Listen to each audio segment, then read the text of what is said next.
Mano, você já se perguntou por que os portugueses enfrentavam viagens de 4 meses para poder chegar aqui até o Brasil? A primeira coisa que vem na sua cabeça é, claro, o princípio do metalismo, mercantilismo, acúmulo de metais preciosos. Mas por eles terem se alocado no litoral, ficou um pouquinho complicado, porque a gente sabe que o ouro no Brasil estava só no interior e ia aparecer só no século XVII, século XVIII. Mas, de certa forma, nós tínhamos outras motivações que faziam com que os portugueses enfrentassem longas viagens para poder chegar aqui no Brasil. E uma dessas motivações, inicialmente, foi a exploração do pau-brasil. Mas aí fica aquela pergunta, por que não tinha esse produto no território português? Bom, meus amigos, a resposta é simples. A posição geográfica do Brasil e a posição geográfica de Portugal era completamente diferente. E o nosso tema dessa pequena película de hoje vai ser exatamente falar sobre a posição geográfica do Brasil, porque é a posição geográfica que vai determinar todo um espaço natural de um determinado território. A partir dessa posição, nós vamos ter a definição do clima, vai ter a definição da vegetação, a definição da hidrografia e também a composição dos solos, que serão, de fato, todos os elementos influenciados pelo clima. Então, só para responder, Portugal viajava para cá exatamente para poder pegar o pau-brasil. Em função de pau-brasil, ele se desenvolver aqui em função, é claro, do clima da posição geográfica correspondente do Brasil. Beleza, mas para a gente saber a posição geográfica, mano, é preciso inicialmente nós entendermos o que são coordenadas geográficas. Coordenada geográfica vai ser o endereço de qualquer elemento presente na superfície da Terra. Vou repetir, coordenada geográfica vai ser o endereço de qualquer elemento presente na superfície da Terra. Hoje você tem um endereço, eu tenho um endereço atualmente, o seu trabalho, o seu curso, a casa do seu crush, tudo vai ter um endereço no nosso planeta. E esse endereço, quando a gente fala na medida de planeta, a gente vai falar do sistema de coordenadas.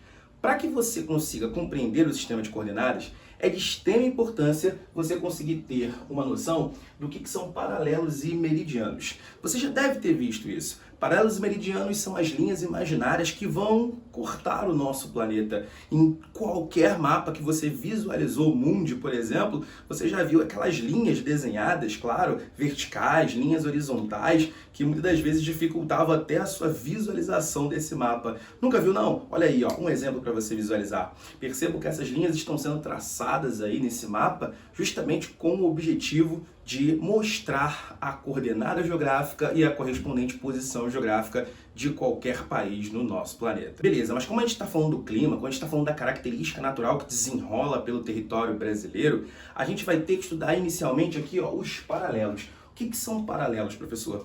Paralelos, olha aqui o que está escrito, são as linhas horizontais que cortam o nosso planeta. Perceba que eu coloquei para você, cortam entre aspas. Por quê? Porque essas linhas, elas não existem. São linhas imaginárias que têm essa única função de estabelecer o sistema de coordenadas. Então, paralelos são todas as linhas traçadas no nosso planeta que são horizontal. Perceba? O que é importante você saber sobre os paralelos, meus amigos? A linha do Equador será chamada de paralelo principal. Então, o paralelo principal da Terra tem esse nome, linha do Equador.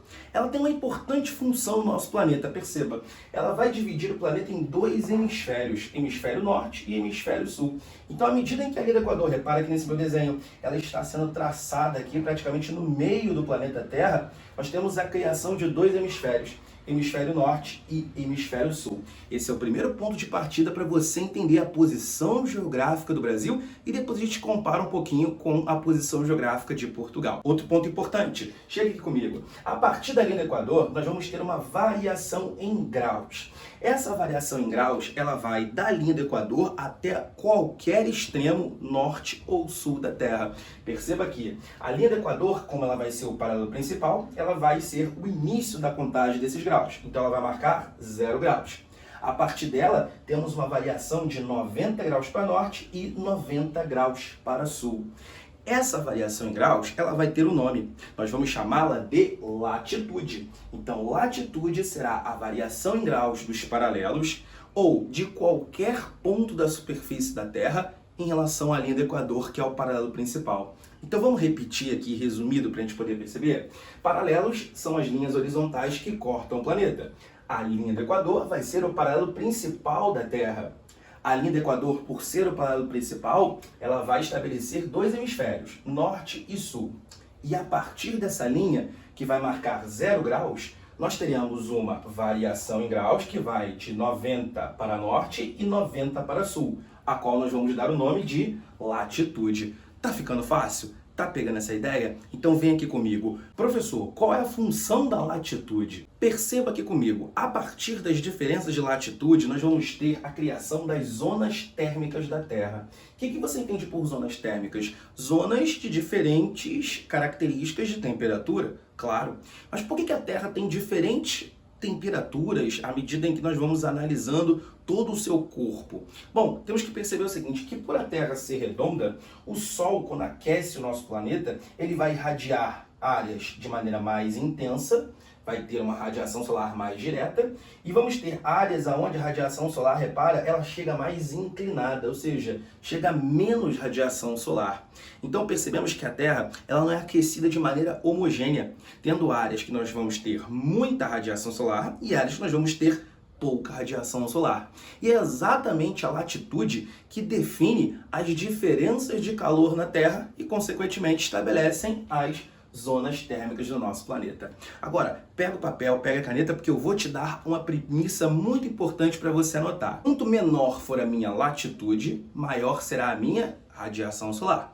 Repetindo, quanto mais baixa a minha latitude, maior será a minha radiação solar. Perceba, gente, aonde tem as mais baixas latitudes aqui no planeta? Olha só, 0 graus, que vai ser a linha do Equador, até 23 graus, que vão ser linhas paralelas interessantes, que nós vamos chamá-las de trópicos. Olha só, trópico de Câncer e trópico de Capricórnio. Então, em toda essa área que vai de Câncer a Capricórnio, eu tenho uma elevada radiação solar, sendo a linha do Equador o ponto onde a radiação solar é mais intensa no nosso planeta. Agora, à medida em que a minha latitude ela aumenta, eu chego próximo a 90 graus, eu vou ter na radiação solar batendo de uma maneira mais inclinada e, consequentemente, a radiação solar será mais fraca. É por isso que, por exemplo, nas áreas polares, nós temos ali calotas, né? Nós temos ali água solidificada, né? As temperaturas são baixas. Por quê? Porque chega pouco sol. Chega pouco sol e, consequentemente, temos pouco calor, baixa temperatura. Deu para sacar a ideia? Então, olha só, gente, o que nós falamos, que as zonas térmicas, elas são criadas, de fato, ou delimitadas pelas diferenças de latitude. Sendo assim, eu tenho baixas latitudes, uma radiação solar muito intensa, e altas latitudes, uma radiação solar pouco intensa. Tá tranquilo, meu padrinho? Tá de boa? Então perceba o seguinte, na Terra nós vamos ter 3 importantes zonas térmicas. Eu vou pedir para o meu contrariado colocar aqui, ó, olha só, repara aí nesse desenho. Nós temos 3 zonas térmicas aqui. A zona intertropical, perceba a zona intertropical bem no centro do planeta. Nós temos as zonas temperadas, perceba as zonas temperadas aí no nosso planeta, acima da zona, de fato, intertropical. Zona temperada do norte, zona temperada do sul. E as zonas polares, os círculos polares, que vão estar tanto no extremo norte quanto no extremo sul. Isso, de fato, vai ser o resultado das diferenças de latitude no nosso planeta. Percebeu a ideia? Agora perceba a característica de cada uma dessas zonas para a gente poder concluir a posição geográfica do Brasil. A zona intertropical ela vai estar entre os trópicos. Perceba, entre Câncer e Capricórnio. Entre essa área daqui e essa área daqui. Toda essa faixa aqui em vermelho vai ser a zona intertropical. Característica da zona intertropical, gente, olha só, ela vai ser uma zona muito quente e muito úmida. Ela é quente por quê, gente? Quente porque recebe muita radiação solar de maneira direta, ou seja, se localiza em baixas latitudes. E por ela receber muito calor, ela também vai proporcionar uma intensa evaporação. Evaporação dos rios, evaporação do mar, evaporação da vegetação. Tudo isso vai culminar com uma grande quantidade de umidade na atmosfera, que vai resultar, claro, numa grande quantidade de chuvas. Então, basicamente, teremos calor constante nessa zona intertropical. Já as zonas temperadas, nós temos aqui elas acima dos trópicos, sendo zonas que nós vamos chamar de intermediárias. Põe o mapinha de novo, gente. Olha o mapinha aí de novo para você visualizar. Ela é intermediária por quê? Porque ela vai estar entre o círculo polar e a zona intertropical. Entre uma zona muito fria e uma zona muito quente. Então por isso que a gente chama de zona intermediária, ela vai estar ali bem no centro com médias latitudes, beleza? Nós temos aqui chuvas bem distribuídas, ou seja, as chuvas elas vão acontecer ao longo de todo o ano. Agora, quando a gente fala de Brasil, vamos ver onde é que o Brasil está posicionado? Repara o seguinte, gente, o Brasil vai ser cortado ao norte pela linha do Equador. Perceba, aqui na porção mais a norte do Brasil, o Brasil ele é cortado pela linha do Equador. Lembra que a linha do Equador é um paralelo imaginário, tá? Então ele é cortado, perceba? E o Brasil também vai ser cortado ao sul pelo Trópico de Capricórnio, gente. Então o que você entende? Que o Brasil ele vai estar dentro da zona intertropical, concorda? O Brasil é como se estivesse exatamente aqui, ó, na meiuca da zona intertropical. Repara, aqui é como se fosse o Trópico de Câncer e aqui o Trópico de Capricórnio. Olha o pedação do Brasil que está dentro dessa zona.